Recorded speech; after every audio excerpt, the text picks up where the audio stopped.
Hey, this is Matthew Ricks, and today's music business newsletter is a good one. It's one that I think um, most of you doing music have asked, and the question really is about timing. It's the timing of when should we tour, or when should we move to a bigger city, when should we get a manager, and I think that timing is everything. I want to thank you guys for sending in your questions. We dropped a couple of trailer ones, working on some things. Recorded those a few weeks back, and we're going to keep going because we kept getting a ton of messages in that we are going to answer. And then I got sick. So thank you for the messages. Thank you for the emails. If you have a question on the music industry that you want me to answer for free, you don't have to join a Patreon or become a member or register or buy a book or join my book club. And you just have a question on the music industry that you want answered, just go to MatthewRicks.com and click submit your question, and we'll take it from there. But please give me as many details on your situation and where you're from, because it helps. Like this email here, this girl is a singer-songwriter. She's in college. I don't know where she's at in the world. I don't, she could be in Mumbai or Melbourne or Nebraska. I don't know. And in some ways, location does matter, especially when it comes to like abandoning everything for the art. There's just different cultural situations. But it's a good email, so let's dive into it. It says, hi, Matthew. I am a singer-songwriter finishing up my last year of college. Over the past couple of years, I've started to see a little bit of momentum. A few songs have gotten mild success on streaming platforms. I don't really know what mild success means. Was it 5,000? Was it 500? Was it 50,000? She doesn't tell us, so we just have to kind of speculate. I've played several local songwriter rounds and open mics. I've built a small but growing audience that's really supportive. Well, I always say slow and steady wins the race. I've played several local songwriter rounds and open mics.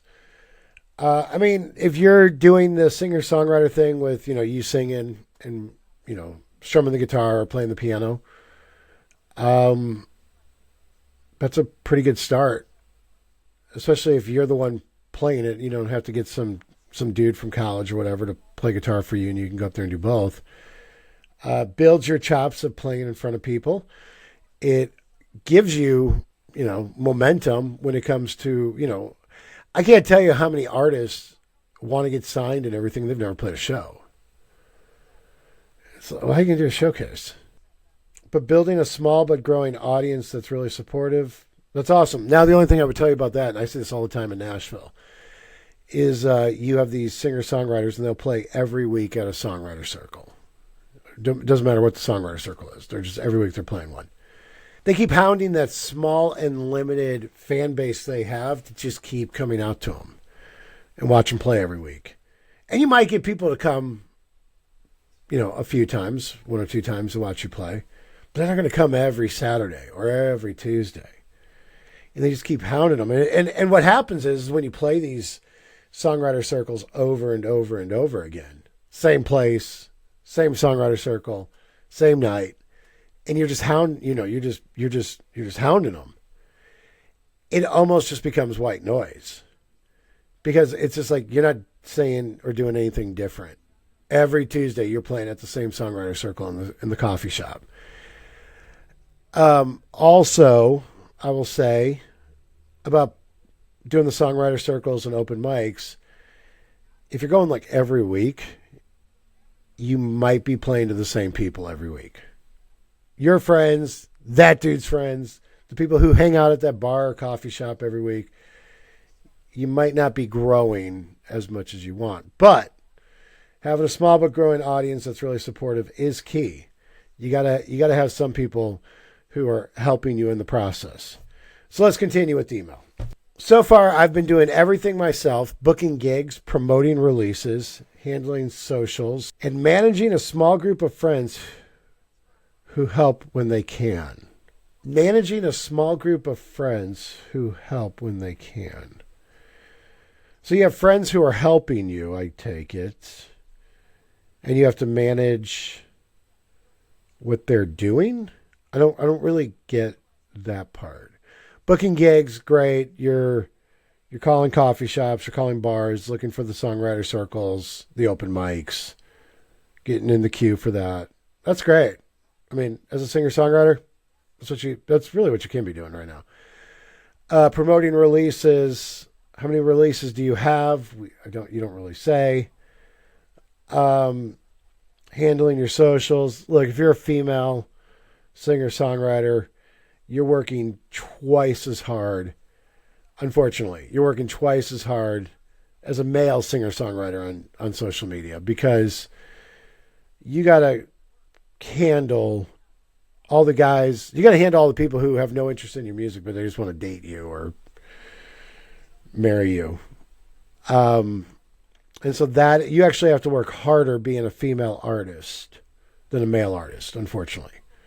Because a male artist might get 10 messages, and and every artist gets the spam messages, but you're going to get 20 or 30 messages.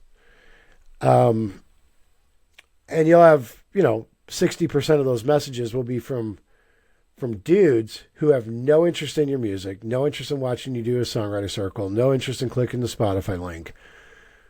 But they do have interest in taking you out for happy hour. You have to become almost psychic in being able to decipher when this message comes in, where's this person going with it? Because most guys, if you're a female, most guys will be like, love your music, I think it's amazing. And they have never listened to it. They have no interest, but they want to take you out. Or if you're a female artist, you also have to worry about the industry guys who are coming in who, I want to work with you. And they actually have no connections, but they're just trying to date you. Or the songwriters who are like, yeah, why don't you come over to my house at 10 p.m. on Friday night and we can write some songs. Don't do that, by the way. Don't do any of those. But I don't know what you're managing a small group of friends who help when they can. I don't know what your friends are doing. If you're booking gigs and you're promoting your release and you're handling socials, I'm not really sure what that small group of friends is doing.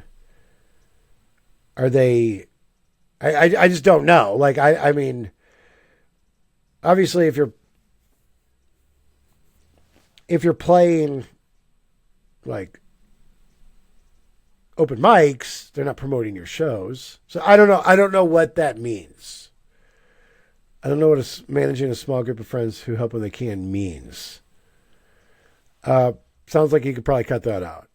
Because I can't envision what those friends would be doing that you'd need to be managing.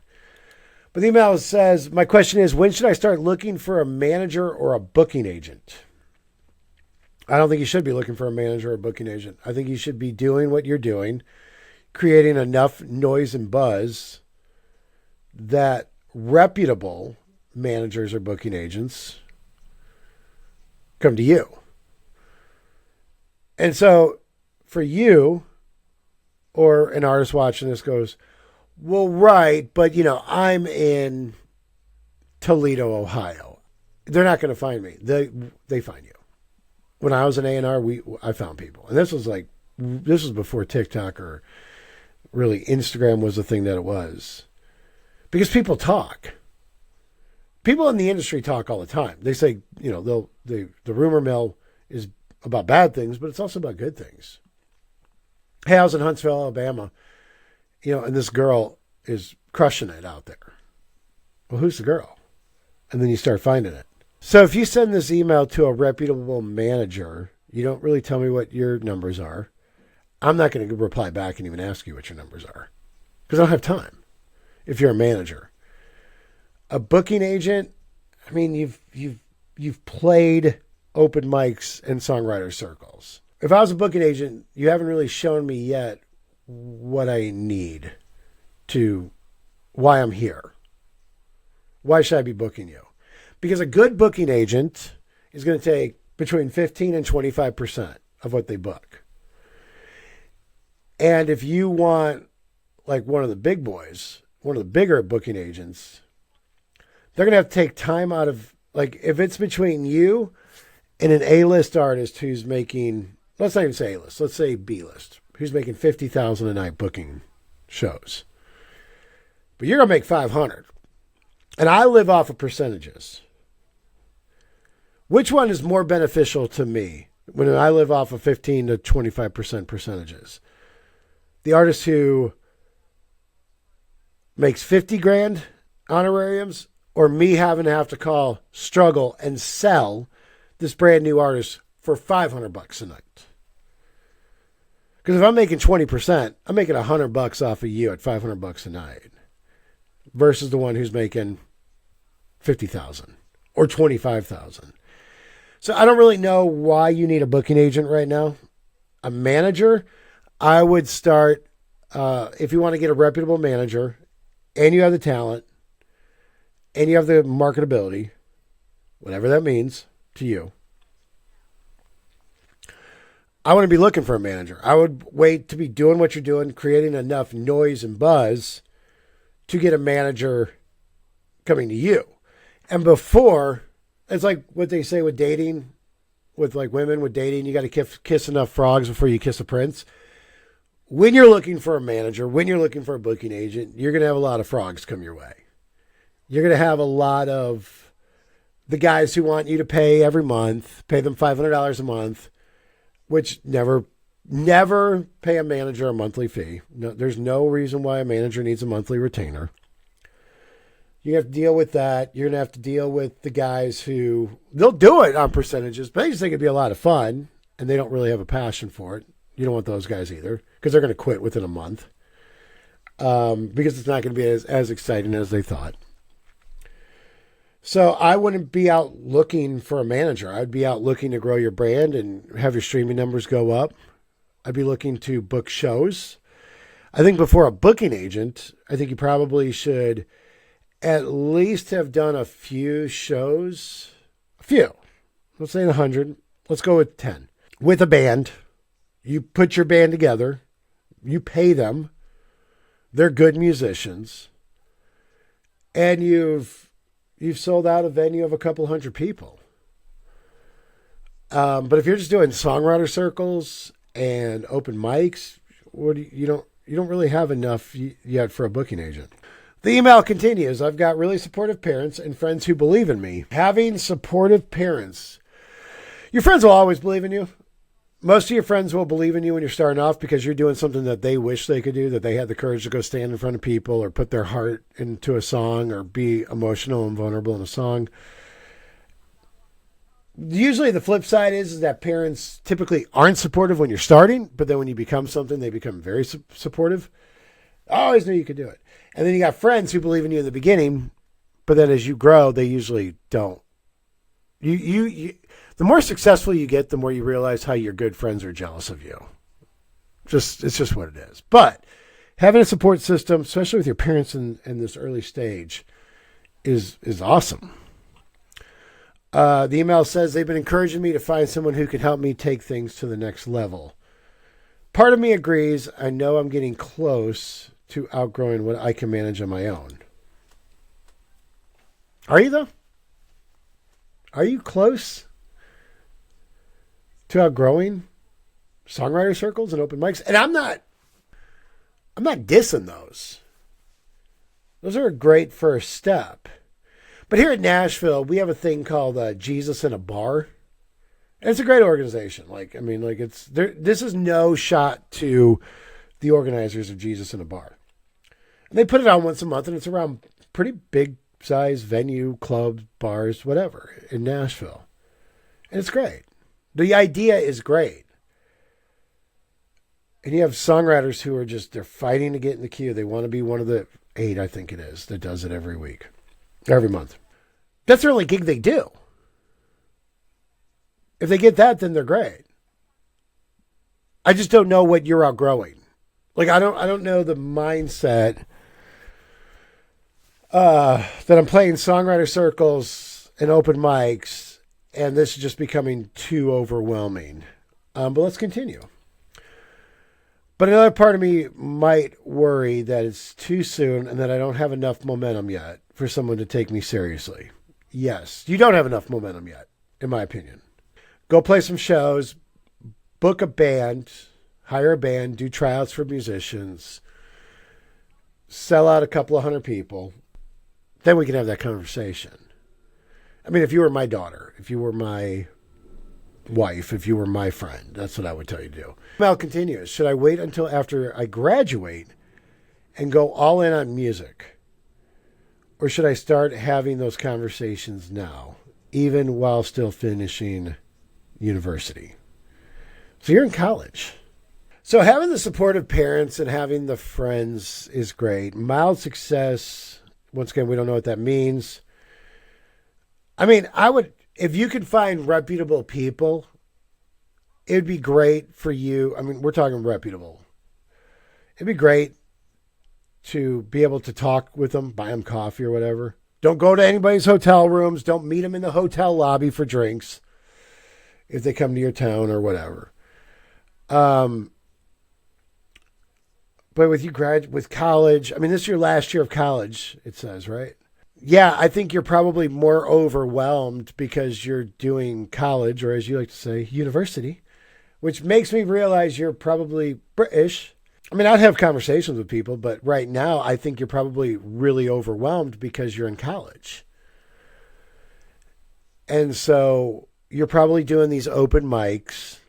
You're probably doing these songwriter circles when in between, studying midterms. I don't even know what you're majoring in. And you're going to try to book yourself open mics and everything. So I think that's probably where you're probably feeling overwhelmed, is because of your other obligations. It's like you'll meet a guy or a girl who's got kids, a spouse, and they're really overwhelmed with everything they got to do with their music career. It's not even so much that it's the music career. It's just all the other obligations that you have to show up for. So the email finishes up with, I'd really appreciate your thoughts on what timing makes sense and what signs an artist should look for that they're ready for management or representation. The timing is when they reach out to you, when they come knocking on your door. Because up until that point, if you're actively looking for a manager, I mean, now look, I would let everybody know. Like when you're in these songwriter circles, you don't know who these people know. Always be kind, always be respectful. But you could always tell people like, yeah, I'm looking for management or whatever. And if somebody believes in you enough or they like what you're doing, they'll kick it upstream. It will get to the right people eventually. But right now, I think, I don't know who your friends are you're managing or what they're doing, but I think your biggest problem is you're in college right now. And this is your last year, and then when you graduate, you're probably going to want to go do, a graduation trip and all that stuff. I would just say right now, just keep doing what you're doing. And it looks like you're releasing music, which is awesome that you're continuing to release music while in college. You're playing. I mean, you do look like you're doing a lot with what little information you gave me.